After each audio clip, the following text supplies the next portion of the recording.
నమస్తే, welcome to Kaloji TV.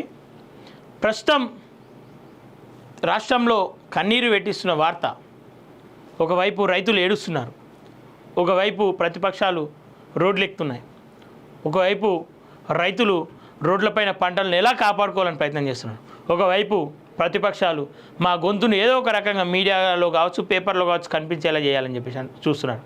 ఒకవైపు రైతు తన సంటి బిడ్డల్లా 6 నెలలు కష్టపడి పండించుకున్న పంటను ఒక చోట చేర్చి అమ్మాలని చెప్పి చూస్తున్నాను.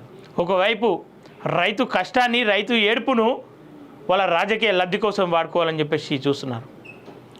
నిస్వార్థంగా పనిచేసే వాళ్ళు ఉన్నారు, స్వార్థంగా పనిచేసే వాళ్ళు ఉన్నారు. 2 రకాలుగా పనిచేసే వాళ్ళకు అవకాశం కల్పిస్తుంది ఈ తెలంగాణ రాష్ట్ర ప్రభుత్వం, కాంగ్రెస్ ప్రభుత్వం. గతంలో రాష్ట్రంలో అధికారంలోకి రాకముందుకు రైతును రాజును చేస్తాం, రైతుకు భరోసా, రైతుకు 500 బోనసు, రైతుకు 2 లక్షల రుణమాఫీ అని చెప్పిన రేవంత్ రెడ్డి ప్రభుత్వం 2 లక్షల రుణమాఫీ ఆల్రెడీ ఎటో పోయింది. 500 బోనసు ఇప్పుడు ఆశించే స్టేజ్లో రైతులు కూడా లేరు. కొన్ని ప్రాంతాల్లో ఐకేబీలు స్టార్ట్ అయినాయి, కొన్ని ప్రాంతాల్లో ఐకేబీలు ఇంకా స్టార్ట్ అయ్యాలి. అకాలంగా వర్షాలు, రైతు ఎవరికి చెప్పుకోను అర్థం కాని పరిస్థితులు. 6 నెలలు ఎండనక వాననక సలనక కష్టపడి పండించిన పంట కళ్ళ ముంగట కుప్పలాగా అనిపిస్తే, రేపో మాపు అమ్ముడు పోతే వచ్చిన డబ్బుతోని అప్పు కట్టుకుందామనో, లేదంటే ఏదో అవసరాలకు చూసుకుందామనో, ఏదో ఒక రకంగా ఆశలు పెట్టుకున్న రైతు ఈరోజు కన్నీరు పెట్టుకుంటున్నాడు. దానికి కారణం ప్రభుత్వం అని ఇక్కడ చెప్పడం లేదు, అకాల వర్షాలు కావచ్చు, కానీ కన్నీరు పెట్టుకుంటున్న రైతులకు భరోసా కల్పించాల్సిన బాధ్యత ప్రభుత్వానికి ఉంటుందని చెప్పేసి గుర్తు చేసుకోవాలి. రైతులు 6 నెలలు కష్టపడ్డ పంట ఒక్క రోజులో రాత్రికి రాత్రి వర్షాల్లో కొట్టుకపోతుంటే బిక్కున మొగులు వైపు చూసుకుంటూ ఎప్పుడు వాన ఆగిపోతుందా, ఎప్పుడు నా ధాన్యాన్ని ఒక దగ్గర వేయాలా, లేదంటే ఎప్పుడు నా ధాన్యం మళ్ళీ పొడి స్థితికి వస్తుందని చెప్పేసి ఎదురు చూస్తున్నారు. కొన్ని చోట్ల కాంట అయిపోయిన వడ్లు సంచుల్లో నింపి లారీలోకి ఎక్కించే సమయంలో కూడా వర్షం పడి నానిపోయి మొలకలు వచ్చిన సందర్భం. ఇప్పుడు ఆ రైతు ఎవరికి చెప్పుకోవాలి, ఆయన గోడు ఎవరితో మాట్లాడాలి? రైతును రాజుని చేస్తామని చెప్పేసి నా ప్రభుత్వాలు ఇంకెప్పుడు రాజుని చేస్తాయి? రైతు అడుగుతుండు, నన్ను రాజుని చేయకరా భయ్, నన్ను ఒక మనిషిగా నాన్న చూడు అని చెప్పేసి రైతు అడుగుతుండు. నువ్వు ఇస్తానన్న బోనస్ మీద ఎవరికి ఆశ లేదు, నువ్వు ఇస్తానన్న బోనస్ మీద ఆ రైతుకు ఆశ లేదు, నమ్మకం కూడా పోయింది. కేవలం పండించిన పంటను కొనుగోలు చేయి అని చెప్పేసి అన్నమో రామచంద్ర అని చెప్పేసి ఏడుస్తుంది. వెనుకట ఒక సామెత ఉండే, ఎద్దేడ్చిన ఏవసం రైతు ఏడ్చిన దేశం బాగుపడదని చెప్పేసి అన్నారు. ఈరోజు చూడు, రోడ్ల మీద, ప్రతి రోడ్డు మీద కుప్పలుగా పోసిన ధాన్యము వానకు అనుకోని అకాల వర్షాలకు కొట్టుకపోతుంటే రైతు ఏడ్చుకుంటూ ఉన్నాడు. ఆ కన్నీరు పడ్డ నేల ఏమైపోవాలి? రైతును ఏడిపించిన రాజ్యం ఏమైపోతుంది? రైతు మీదనే రాజ్యం స్థాపించినవు, రైతు భరోసా అని చెప్పినవు, ఇలా భరోసా ఎటుపోయింది? కాన్వేల మీద ప్రయాణం చేస్తున్న రేవంత్ రెడ్డి స్టేటస్లు ఒకే రకంగా సోషల్ మీడియాలో స్ప్రెడ్ చేస్తున్న సోషల్ మీడియా వారియర్స్ ఇప్పుడు ఎటువేరు? నిజాన్ని చూపించాలి కదా ప్రభుత్వానికి, ఏం జరుగుతుందో చూపించాలి కదా. ఇలా రైతుల ఏడుపుకు కారణమేంది?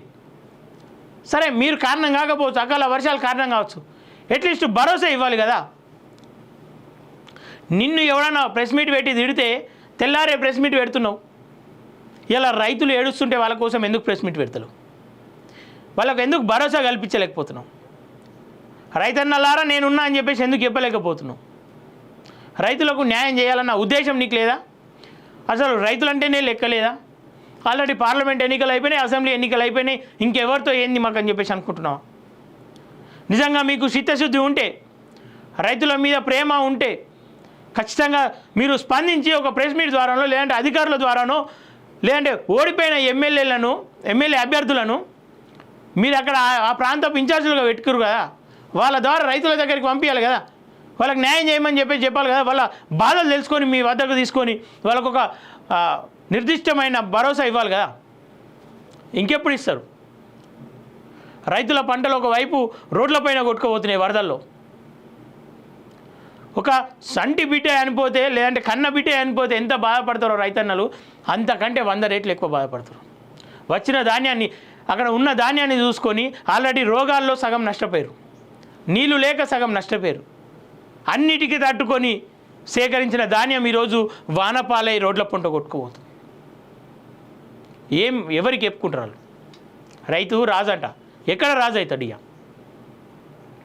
ఈసారి పండిన పంట అట్లీస్ట్ అప్పులకైనా అవుతుందేమో అని చెప్పేసి ఆశలు పెట్టుకున్నారు రైతన్నలు. కళ్ళ ముంగట ఆ అప్పులు మరింత పెద్దగా అవుతూ కొట్టుకుపోతున్నాయి. వడ్లు కొట్టుకుపోతే వాళ్ళకి వడ్లు కొట్టుకుపోయినట్టు అనిపిస్తలే, ఆ వడ్లలో పాటు వాళ్ళ ప్రాణం కొట్టుకుపోతున్నట్టు అనిపిస్తుంది. వాళ్ళకు ఖచ్చితంగా భరోసా కల్పించాలి. ఏ ప్రభుత్వం అయితే గత ప్రభుత్వం ఏదైతే తప్పులు చేసిందో ఆ తప్పులు ఇదే ప్రభుత్వం మళ్ళీ కొనసాగిస్తుందంటే ఖచ్చితంగా రైతన్నల ఉసురు ఊరికే పోదు. రైతు నమ్మితే ఎంత ప్రేమ చూపిస్తాడో, నమ్మకం కోల్పోతే అదే రకమైన బుద్ధి చూపిస్తాడు. కాంగ్రెస్ ప్రభుత్వం ఇప్పటికైనా బీఆర్ఎస్కో లేదంటే మరో పార్టీకో అవకాశం ఇవ్వకుండా మీడియాకో ఇలాంటి మాలాగా ఏదైతే మాటలు అంటున్నామో ఇట్లాంటి వాళ్ళకు మాలాంటి వాళ్ళకు కూడా అవకాశం ఇవ్వకూడదు ప్రభుత్వం. మీరు నిజంగా ప్రజాపాలన అని చెప్పేసి అన్నారు. ఆ ప్రజాపాలన దిశగా నడిచినప్పుడు ఈరోజు ఆ ప్రతిపక్షాలు రోడ్ల మీదకి ఎక్కి మిమ్మల్ని విమర్శించే అవకాశం ఉండకుండా పోతుంది. ఈరోజు ఒక మీడియా మిమ్మల్ని విమర్శించే అవకాశం ఉండకుండా పోతుంది. ఒక పేపర్ ఇవాళ ఏ పేపర్లో చూడు రైతన్న కన్నీరే అని చెప్పేసి కనిపిస్తుంది. రైతన్నల కన్నీరు పట్టించుకొని ప్రభుత్వాలు ఈ పేరు అవసరమా మీకు? వచ్చిన 6 నెలలలోపే ఇట్లాంటి పేర్లు మోస్తుంటే మీరు 5 ఏళ్ళు ఏం పరిపాలన చేస్తారు? ఇంకా ఎవరిని ఉద్ధరిస్తారు?